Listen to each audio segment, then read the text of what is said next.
Tonight on Canyons News, we have the latest on a stabbing in Newhall. A Valencia girl is warming up the hearts of sick children. And we have the latest in local sports. Stay tuned, Canyons News starts now. With news from across the Santa Clarita Valley, this is Canyons News.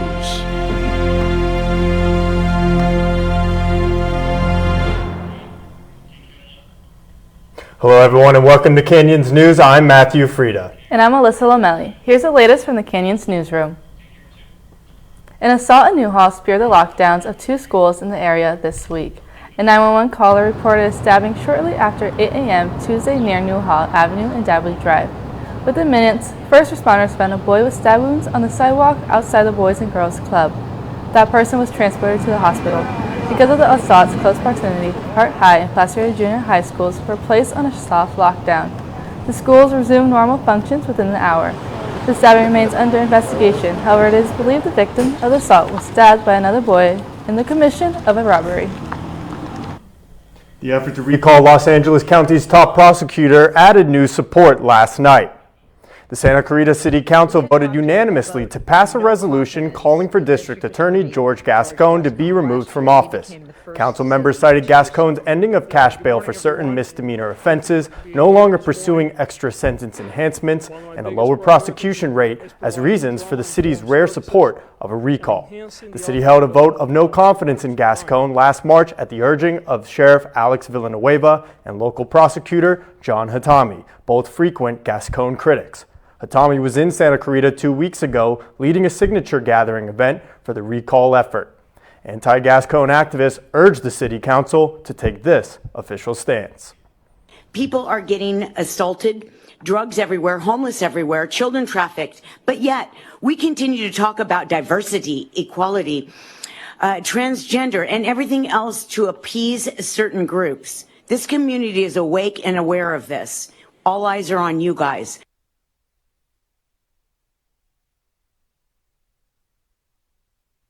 A previous recall effort aimed at Gascon failed in September, having gathered about half the signatures required. Recall supporters have just over 9 weeks to avoid the same failure this time. Another action last night by the City Council may make it harder for you to go on a late-night taco run.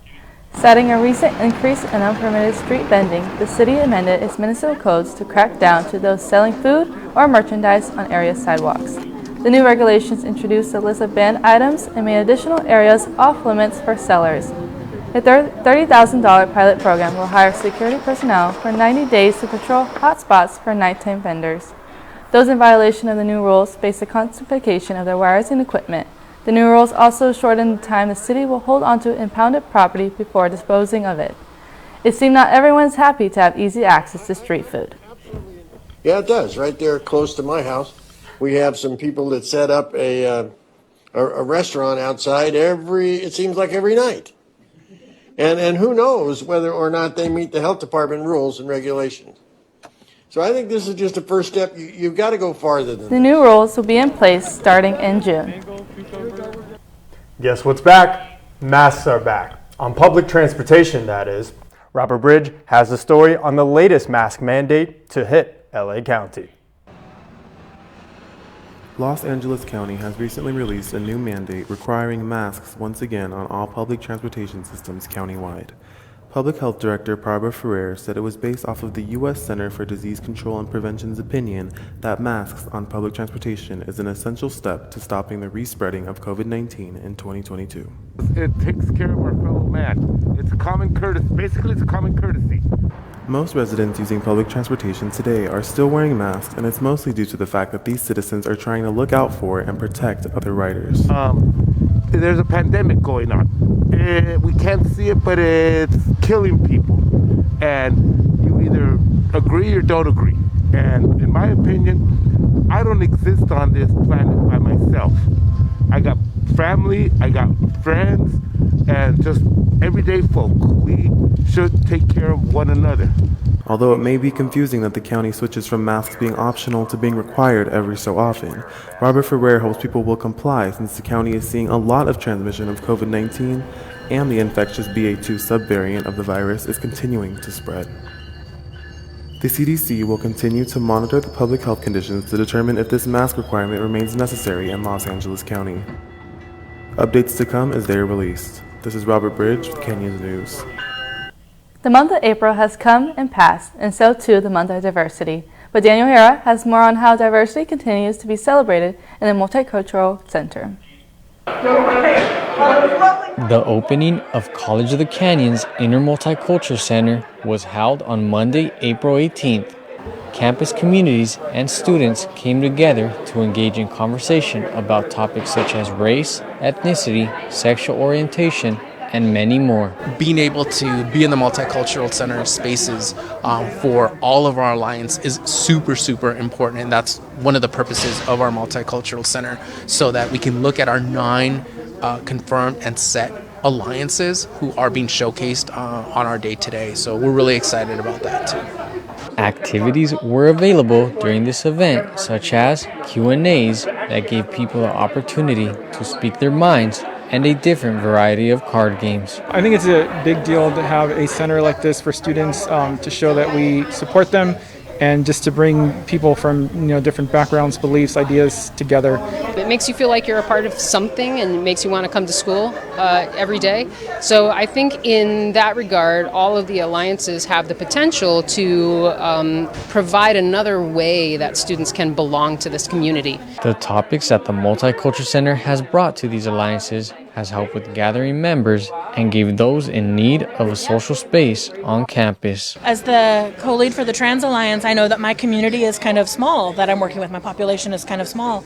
And so having the Alliance is a chance for these students to find each other and make friends. And just that alone, I think, is worth it. A lot of the students who end up joining our alliances don't really have any other support, don't have resources, have never met or had access to other people in the same situation that they're in, much less to faculty who are understanding and appreciative and can help give them that support and find their community and find a pathway to success. For Canyons News, I'm Daniel Herrera. For undocumented students, the idea of college and citizenship seem like they are worlds away. One group on campus is trying to help those looking for a better future. Jorge Luis Aguila has more. Within the small building behind Mentry Hall lies the Undocumented Resource Center. Here, butterflies line the walls. And while these butterflies aren't migrating anytime soon, they stand for something greater. Dreams of a brighter future. One filled with resilience and hope within the immigrant community. We're always building, right? Because we want students to not have to struggle as much and have access so they can just be students. There's so many layered identities when you're undocumented, and there's so many obstacles, like huge obstacles. Doesn't have to struggle. They don't have to feel alone, like they're the only ones, because I remember that feeling. It seemed like it was unattainable for me because I thought that there weren't like any college opportunities for undocumented students in high school. So I didn't have anywhere to go in high school, so I didn't think that college was for me. There's a lot of racism that's still very real, and we there's things that we have to talk about, right, as well. So for a student who is in fear or who doesn't want to identify openly, right, about being undocumented, we hear you and we see you. For an undocumented student, the pathway to citizenship, well, it's incredibly intimidating. And who can blame them? I mean, just think of all the things that they have to go through. All the necessary paperwork they have to file in order to be just considered for citizenship. All their schoolwork, if they're working a job, if they're the sole provider for their family, and well, most importantly, the last one, the ever-increasing fear of having you or a loved one being taken away at any given moment. Frankly, this whole situation, well, sometimes it feels as if you're the only one going through it. But, luckily for us, those at the Undocumented Resource Center want to make sure that whatever journey or migration you're going on, you're not going through it by yourself. We want to help you look for the resources that you have because you do have opportunity and there is a future for you here and you are welcomed here, not just here at TOC, but here in the United States. You know, there's so many doors for you to open And even though like they feel they're closed, we're gonna help you open those doors and like help you find those doors, those opportunities that are there for you. And I just want everybody to know that I'm here for them. I'm here for you. And in general, just we're all just here for you, and we want to listen, and we want to help you achieve your goals. For Canyons News, I'm George Luis Aguila. And now let's send it over to Sofia Estrada with What's Trending. Sofia, what do you have for us? SB 1350, a bill which would inform those convicted of selling drugs that they could be charged with manslaughter or murder if the user dies, failed to pass out of the California Senate Public Safety Committee yesterday. The bill's author, Lake Elsinore Republic, and Melissa Melendez says the bill would help hold drug dealers accountable if those they sell to die. Opponents said the bill was to provide a pretext to charge dealers with harsher crimes, when many who sell drugs say they are doing so to support their own habit. Lakeside Refrigerated Services, a New Jersey-based company, has recalled approximately 121,000 pounds of ground beef that is shipped nationwide over concerns they were possibly contaminated with E. coli. The products were produced between February 1st and April 8th. Elon Musk has reached a deal to acquire Twitter for $44 million, pending a shareholder vote. In a statement, Musk said that he would like to take the company private and promote free speech on the social media platform. Opponents, including politicians and celebrities, have stated they will leave Twitter if the deal goes through as self-described free speech. Absolutist Musk has been critical of the platform's content policies, raising questions after the company banned former U.S. President Donald Trump. And that's what's trending. I'm Sofia Estrada. For more stories in and around the Santa Clarita Valley, you can check us out at canyonsnews.com. Back to you guys, back to the station. Thanks, Sophia. Well, steroids are one of the most highly debated topics in the sports world. Vanessa Rogue tells us more about the dangerous risk that athletes take to improve their game. From the day they begin playing sports, athletes are pushed to be on the top of their game in every way, to eat right, train hard, and play well. These young athletes experience extreme pressure to be perfect. Bigger and stronger. Everybody wants to reach that next level. For some athletes, using steroids is like a magic pill. Valencia bodybuilder Justin Lagata shares more. It will cause permanent damage to your body.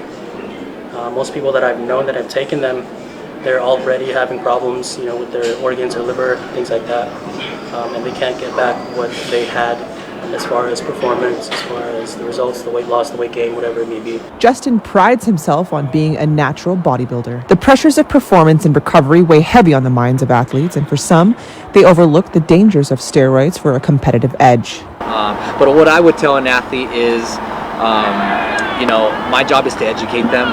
I sit down with them, and if I suspect it, I will be very blunt. I'm not going to sit there and tell them that I'm going to turn them in or anything, but I'm going to educate them. I'm going to tell them about the short and long-term effects of what it could cause to their heart and the rest of their body. In a society that glorifies instant gratification, it seems that better things do come for those who wait.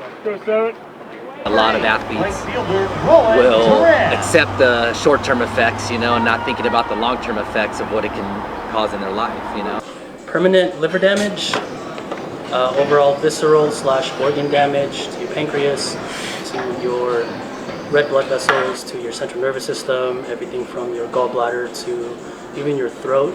Is it really worth the long-term effects, of what it can cause to your body and to your life? Reporting for Canyons News, I'm Vanessa Roque. Coming up next on Canyons News, an area girl is providing a bit of joy to the ill, one can of squishy fun at a time. And then Olympiada sports are happening at schools throughout our valley. Stay tuned. College of the Canyons creates possibilities.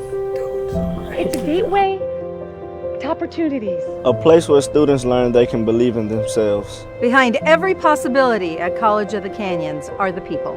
Together we focus on achieving success, one student at a time. That focus is a reflection of what we value. It defines who we are. We are. We are. We are College of the Canyons.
to those with serious illnesses. Lauren Hanna has more. With a laugh like that, you would never know that Brooklyn Hernandez spends quite a bit of her time in the hospital. So Brooklyn was born with some medical issues. She's been a patient there since she's 6 months old. Her visits are the result of a condition called congenital cystic adenomatoid malformation. Her first operation involved cutting away part of her lung. Since then, she's been a frequent patient at Children's Hospital in Los Angeles. For Brooklyn, the hospital wasn't a fun place to be, so she took matters into her own hands. 10,088. That's the magic number. It happens to be the amount of Play-Doh she's collected this year. Glittery and colorful. All of it will brighten the day for hundreds of sick children. They were like, "Do you want to play that?" I'm like, "Yeah." And then I opened it and started playing with it, and then I got happy. That happiness is something she wants to share with the other patients. Since her 4th birthday, instead of presents, she asks for donations. Happy to know that they're smiling through a tough time.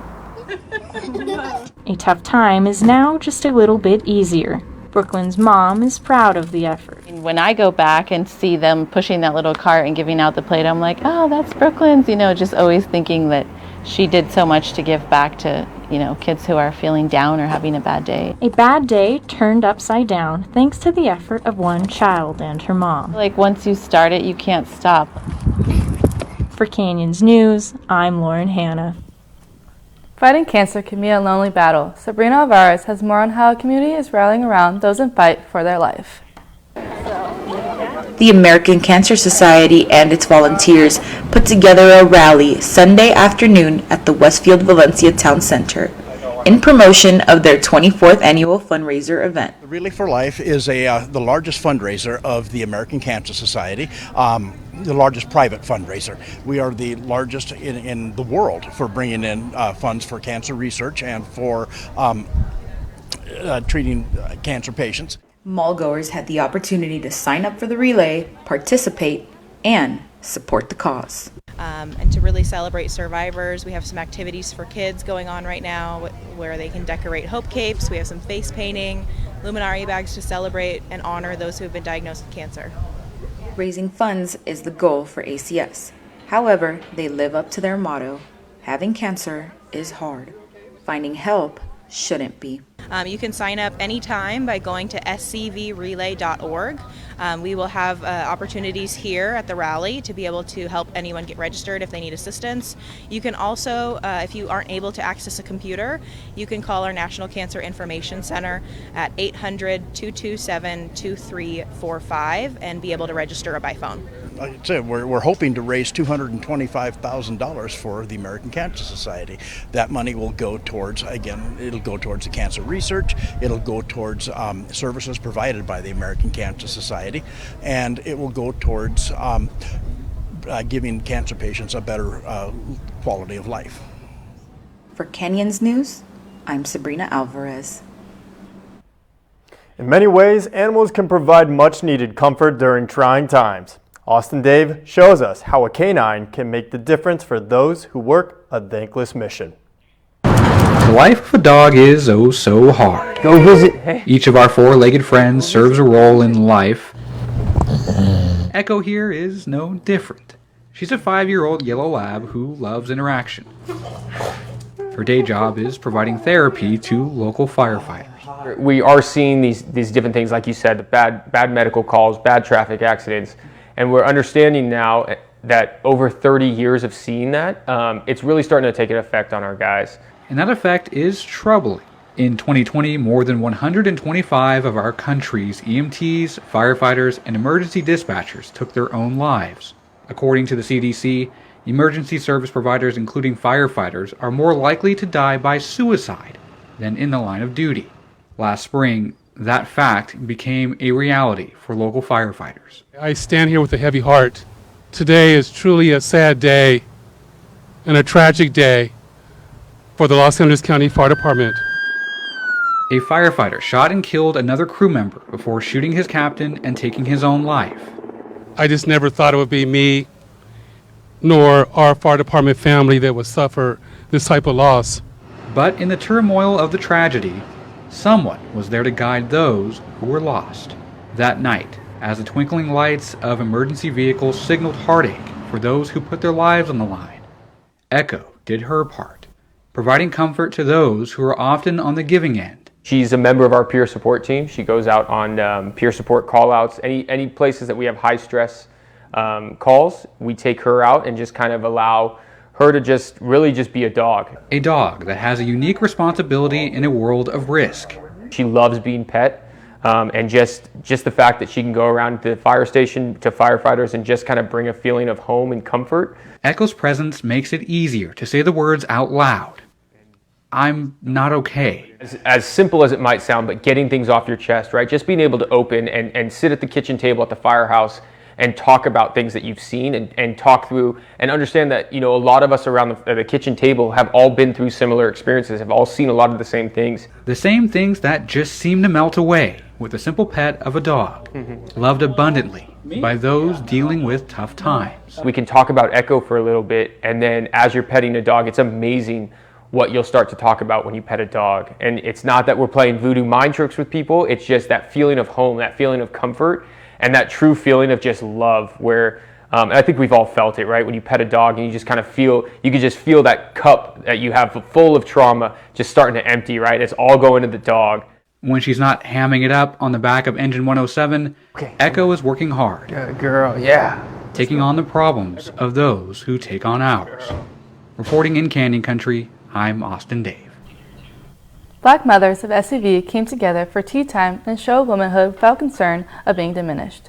Here's Jeff Lozick with more. On Sunday, April 10th, the T. Ella Sea Garden Cafe played host to the Santa Clarita Valley Chamber of Commerce Rising Star Award winner, the nonprofit group Cocoa Moms, as they held their annual spring tea event, giving Black mothers of the SCV a space to build relationships, discuss mental health, and let their voices be heard. This is a good space to feel safe, even just to listen, and then build your courage up to actually even speak on an issue if it touches home for you. I think just the safety of the environment is important for that, to know that that's out there for us. Gathered in a safe space, sipping tea and eating finger foods, the members enjoyed a discussion led by licensed social worker Stacy Daniel Summers on the importance of community, something Cocoa Moms works hard to establish. We started during the pandemic in 2020.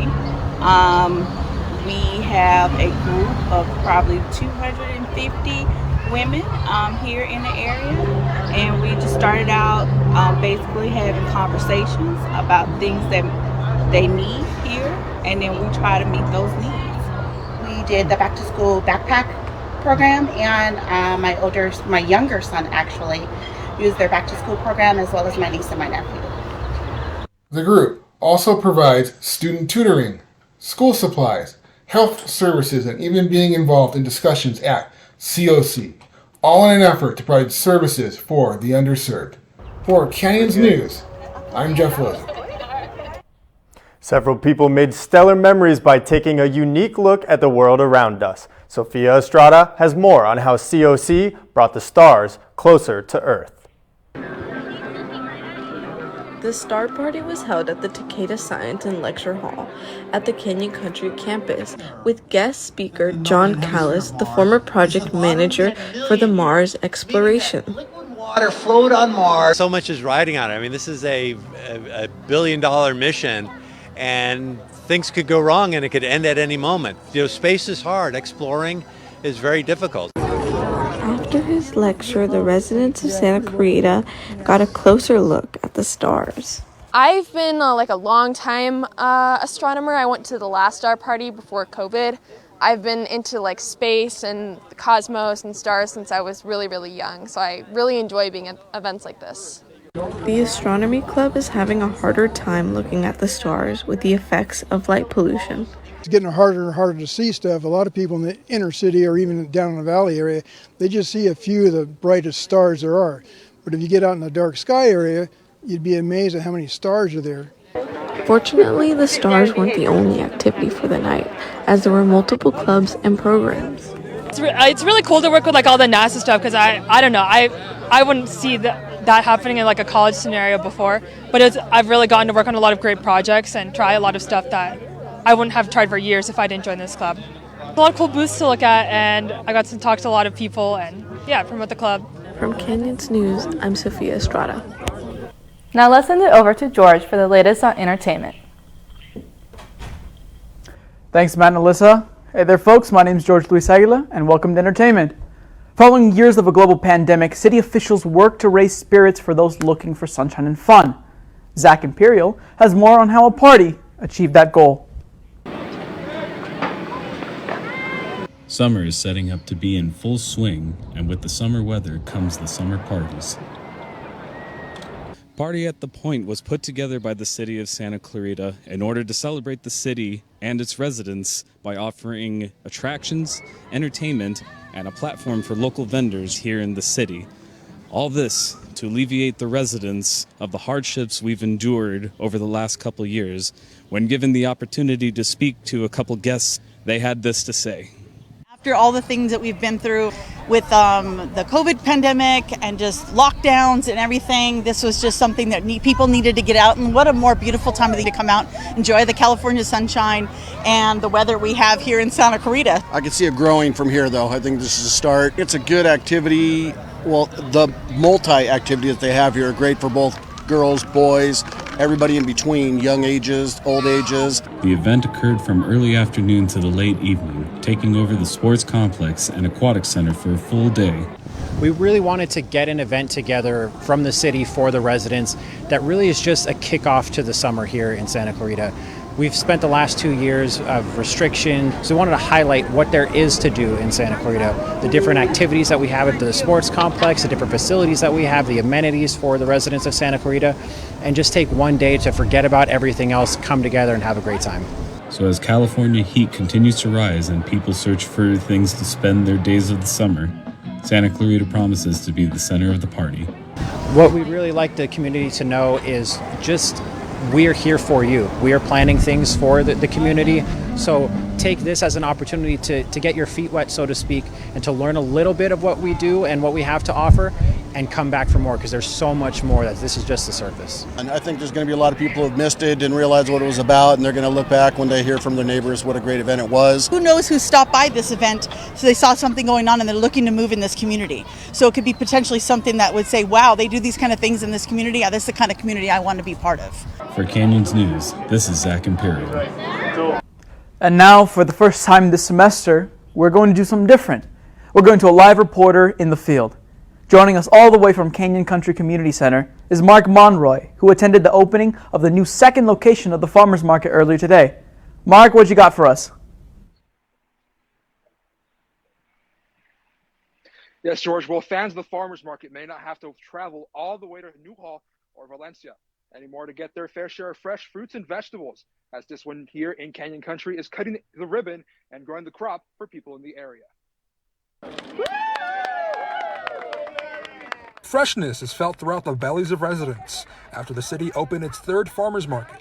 This is fresh food, healthy food, a way for us to enjoy nature on our table, and I can't think of anything that's more fitting coming out of a pandemic than having healthy food. This new farmers market aims to be the biggest and boldest one yet, as the community and the people of Canyon Country were their main priority. And this is a unique opportunity. The council and the city really wanted to bring unique opportunities to this side of town. By having food and music, people like Larry McClements, the manager of the farmers market, were able to reach their goal. It's about community. We want to be a place where friends and families can get together, meet, have a nice, relaxing evening. For the people of Canyon Country who've been driving as far as Valencia, they now have a closer home option. But it also creates a new way for community members to shop local. Gluten-free, yes. But now that there's multiple options for vendors, they see it as a way to dig out more money than before. Hopefully we can grow as a farm and then, move forward. So that's always a plus. Many people in Canyon Country didn't even know that a farmers market existed in Santa Clarita. But now that they have one right next door to where they live, they see it as an opportunity to sway away from the chemicals and say hello to the soil. Oh, just getting fresh fruits, vegetables, and new things for the kids. One goal and one thing on the mindset of the people in charge, and that is... Sometimes we're forgetting about quality and freshness, and that's really what our California farmers markets are all about.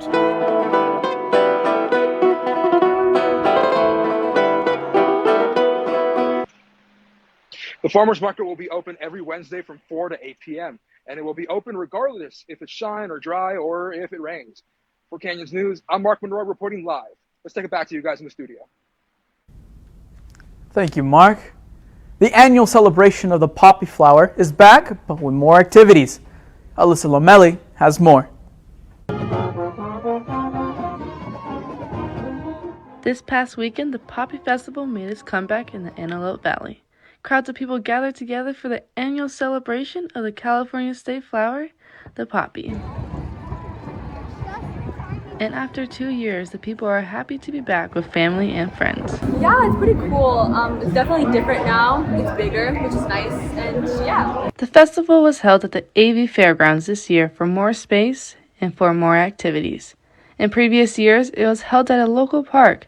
Some people are liking the change and some people are not. I was surprised that they had it here at the fairgrounds, not at the park that they used to have. But I mean, I think they expected for like a lot of people to come. And I feel like a lot of people have, and there's a lot of things to still do that I love. It's not as good. I'd rather it be at the park instead of here, but it's all right. The festival offered rides, food, live animal exhibits, live entertainment, and plenty of games.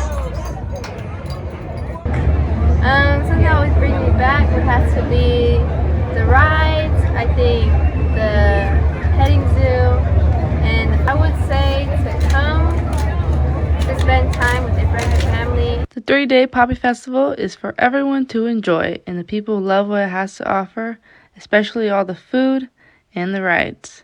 If you like great food and having for a fun time, like any little festival you like, then this is the place to be. For Canyons News, I'm Alyssa Lomelli. Alrighty, folks, that's it for entertainment. Now, back to you guys in the studio. Thanks, George. Well, if you're trying to beat the heat this summer, you'll have to find a new place to cool off. The Santa Clarita Aquatic Center will be closed from mid-August to early 2023 while it undergoes renovations. Ryan Rivera has more. The City of Santa Clarita held a public engagement meeting last Tuesday to discuss the needed renovations for the local aquatic center. The pool deck and the pool plaster have aged the best they could with extensive maintenance for over 19 years, as you heard Doug say. The SCV Aquatic Center holds team practices and events, offers swim lessons and water sports all year round, making it one of the most occupied pools in the city. Basically 24/7, 365, which is not what you get at your community pool, your personal pool. This is a whole different animal, and people don't understand that takes a lot of wear and tear, puts a lot of wear and tear on the pool. Due to the extensive use of both pools, the city has had to maintain them the best that they could and try and keep them some of the nicest pools open for the community. The county's been very nice to us. We've been maintaining, and you see little patches and stuff because, well, we do a really good job of maintaining things. But now it's time. It's time to rip that Band-Aid off. Although the pools will be closed, accommodations will be made for current swimmers. Lap swim only because we have 20 lanes here, and the park pools only have 6 lanes at 25 yards. So we've extended our hours out for lap swim. So we're not, instead of 10:30 to 1:30, for example, every day, it will go like 9:30 in the morning till 2 or maybe even 3. This project is not simple nor easy, but the urgency of reopening the pool will be the main factor driving the speed behind it. Projected right now is August 15th. We're turning those 2 bodies of water over to them and with the deck space, and with the projected reopening date of February 1st. For Canyons News, I'm Ryan Rivera. Video games can be a great way to bring people together. Dana Rios has more on how the new club on campus plans to achieve that goal. Esports has been a growing industry over the past couple of years. Multiple colleges around the country have started fielding varsity-level teams to compete in the most popular games. Frederick Bobola has been playing video games since he was young. They've been an important part of his life, and with esports growing, he got the idea to start an esports club here on campus. We want to create an environment that is a fun, social, safe space for students to kind of gather together, play their favorite games, just nerd out and just talk about, gaming, anime, movies, whatever they want, share those ideas. Then we're also creating the competitive side of the club with our, eventual ultimate goal being able to compete at the collegiate level for esports. With the club barely starting this past semester, the club is in its infancy stages. But nonetheless, Bobola has big dreams and aspirations of what this club can offer students in the future. We have eventual goals to go ahead and actually make curriculum, make classes that can be offered for esports, and eventually one day, hopefully have a degree pathway to get an associate's and transfer, into a four-year program for esports management or what other avenues that are developing. With the club so new, Bobola needed a president who shared the same vision. Joshua Paolo stepped up to be the president of the club, and he has high hopes for what this club can achieve. I want this club to be a very fun space for everyone, for competitive people, for casual gamers who just want to explore their little world, be in their own little la la land. I want to encourage that. The club has been getting a steady amount of growth. Their Discord server has been a huge help to the club with over 45 members. Communication can be made easier with the amount of members so far. It definitely makes things much easier for us to have our own little separate server online so that we can keep in touch with each other much easier than just meeting in person. If this club interests you, they meet every Wednesday in Towsley 109 at 2 p.m.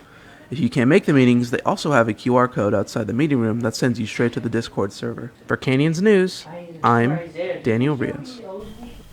Coming up next on Canyons News, Josh Christopher joins us for a trip through sports happening across the community. We'll be right back. Stay tuned. In a home fire, can your family safely escape in 2 minutes?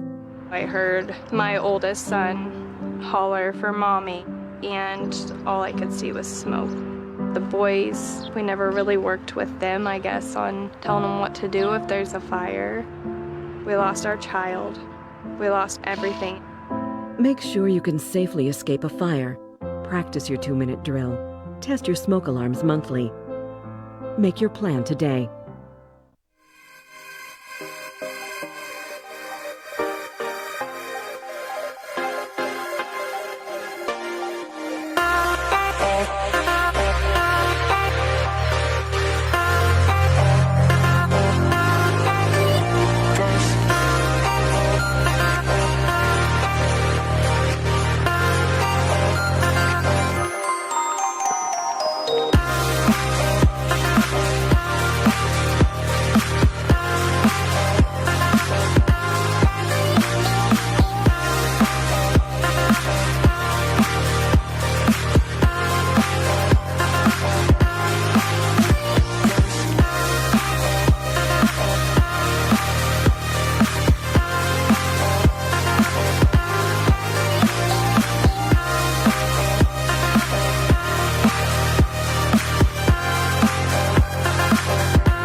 Welcome back. I'm Matthew Frieda. And I'm Josh Christopher. Here's the latest in college and prep sports. The COC softball team rounded out their regular season with an opportunity to leapfrog a conference foe in the standings. Daniel Herrera has the call at the plate. And now let's welcome the complete lineup for your COC Cougars. The COC Cougars softball team and the Antelope Valley Marauders clashed in a battle for second place in conference on Tuesday. For Allison Malgar, bringing her teammates to home plate and sealing a 10-4 victory was no problem as she kept her head in the game. It's a little nerve-wracking knowing that it's a game that needs to be performed in. So after I got a little bit of the jitters out, I try to make myself as confident as possible going into the game. There were many motives to secure the victory for the Cougars. For Malgar, it was the relationships created on the team. Me and the other pitcher have a really good relationship, and I know that I'm always going to try my hardest and work my best for her, as well as every other girl out on the team that works for me when I'm pitching. Home runs aren't the only hits in this sport. Lisa Motes made a hit that secured the lead for the top of the 4th inning after tagging the opposing team on their 3rd out. Really good. I didn't expect her to suddenly slide into me, but those are always fun. It brings some challenges to the game, and just not expecting it, so it's always fun. Despite this being one of the most important games of the season, the Cougars held their ground and kept a comfortable lead throughout the game. I thought it was going to be pretty much back and forth game because they do have a good program, and I knew that they had good pitching.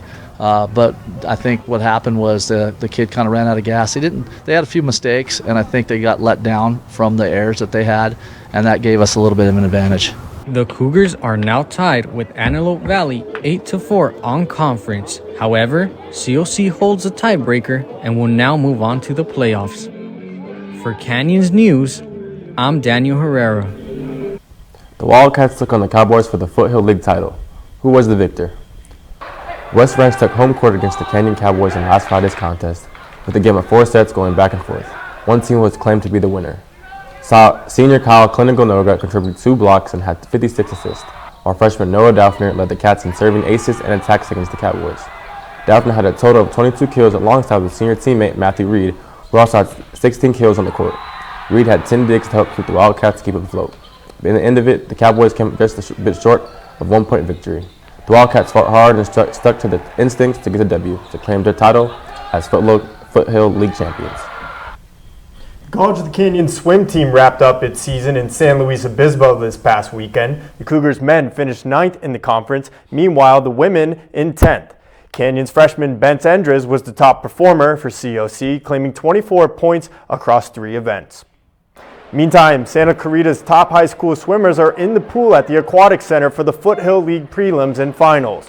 The Valencia girls and West Ranch boys are defending champs, but at least one team will find it tough to repeat at tomorrow's championship. The Hart varsity girls finished the regular season undefeated, and 3 swimmers are seeded first following yesterday's opening heats. West Ranch, highlighted by both Jonathan Gim and Jason Hawkins, appear ready for an encore. Action is set to begin at the Aquatic Center at 1:45 p.m. Track and field was off and running at the Cougar Stadium. Mark Preciado has more.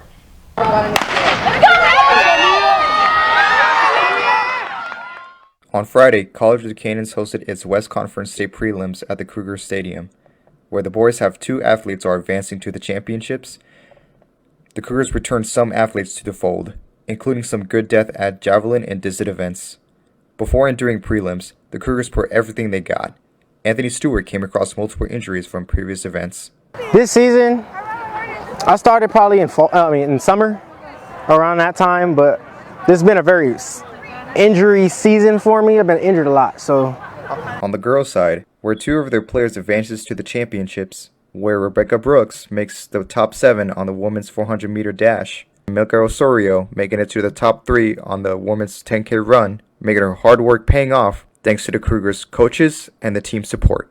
I like it a lot. I really enjoy it here at COC with Coach Kane, and the whole team I really like it. When it comes to running for this team, this is for sure like the best team I didn't had in a long time. For sure the best coaches by far. The Cougars returns to the action on Friday, where they and other teams will travel to Santa Monica College, where their Western Conference State Championship will be held. This is Marco Preciado reporting for Canyons News. Well, for College of the Canyons' Matthew Ballantyne, being a 2-sport athlete takes on an entirely different meaning. I hit the track and caught up with Ballantyne and his run to the state championships. On your marks, get set, go. College of the Canyons was the host site for the Western State Conference prelims last week, and one of COC's very own is ready to go the distance. Honestly, just everybody that has like all the positive energy towards me and how much they believe in me. So I think it's just all the positive energy that I get from everybody, and that's really what helps me, do the best I can do. Matthew Ballantyne isn't just on pace with his peers, he's the only decathlete representing College of the Canyons. Honestly, I didn't know what a decathlete was, so I basically just if I have, if they see it in me, then I might as well just do it. I don't want to have any regrets for me not to do it when I'm older, but So I was like, I'll just do it if they see the potential. Ballantyne might be best known for his contributions to the Cougars football team. Prior to this year, Ballantyne had never competed in any track and field in his life. That was until he was approached by track and field coach Lindy Kane. Season ended and I still kept working on football, and I would just be on the field all the time, and she would always see me there, like working on myself, just doing whatever I normally do. And one time she came up to me and she said, "Why don't you do track?" And I was like, like I'm just it's really a football guy. And I started doing my individual events, and they saw something in me and they're like, "Let's just make you a decathlete." And I was like, all right, I mean, might as well. He's brought his competitiveness and just leads by example, and just the willingness to try different events and be a team player. Now, Ballantyne is leading the pack, placing 5th in his most recent decathlon and securing a spot in the state championships. On this day, Ballantyne competed in the javelin throw and the 110-meter hurdles, placing 1st and 6th respectively. A tune-up for the state championship, Ballantyne still views the day as an opportunity to challenge himself. Being a decathlete is pretty much just like an individual type sport. So the pressure that it comes with being a decathlete definitely helps with just keeping that, if it's going to get hard, it's going to happen, adversity is going to happen, and I feel like it's really been helping me level out the adversity. With an eye toward his future, Ballantyne remains grounded as he dashes toward the finish line of what has been a remarkable rookie season. Reporting for Canyons News, I'm Matthew Frieda. Hustling hard out of the box and in the outfield, one COC softball player is bringing a new definition to the word team. Kyle Komodo has more on the catch. Number 13, the center fielder, Ashlyn Heck. Ashlyn Heck was named Player of the Week during the month of March. On season, Heck is batting a .453 and ranks number 7 in the Western State Conference. Having a great performance on the field always comes down to practice. I'm like a pretty firm believer in you practice how you play. So it's kind of like when I'm out in practice, I'm working hard, I'm trying to get better. And then when I'm in the game, it all just comes to me. So if I work as hard as I want to play in games at practice, then I'll be fine during games. Even though she is the 7th in the conference, numbers don't mean anything. To Ashlyn, what really matters is helping her teammates when they need it most. I feel like we can both trust each other when we're both out there, and she encourages all. It's not just she plays the game as a whole team and everything, so she encourages everyone in every single position, making sure everyone's keeping their head up. We'll remember, some of the big hits or some people that maybe got jammed in their tendencies. So Ash will especially remind me to either come more towards right center or come up more or get off the line. So she's really good at communicating that with me. While she leads Canyons in multiple talents, she cannot do it without the help of her teammates. In return, Heck gives back double the amount of support for her team and making them feel special when times get tough on the field. The girls always root for her when she comes up to the plate. They waited to have something big happen, and that's just kind of her MO, and she's just always been that kid, and it's awesome to have. It's been a pleasure to have her around. I love supporting my teammates. I love being on the field, talking to them, and I just feel like there's no accomplishment that's too little. Everything deserves to be cheered for. I don't care if made. I'm gonna cheer just as hard as if it was a diving, amazing, game-winning catch. I'm gonna cheer just as hard for any accomplishment because I'm just really proud of my teammates when they do things. Reporting for Canyons News, I'm Kyle Kawamoto. The COC men's golf team is looking to put the finishing touches on another championship season. Napoleon Province III shows us the team that's par for the course.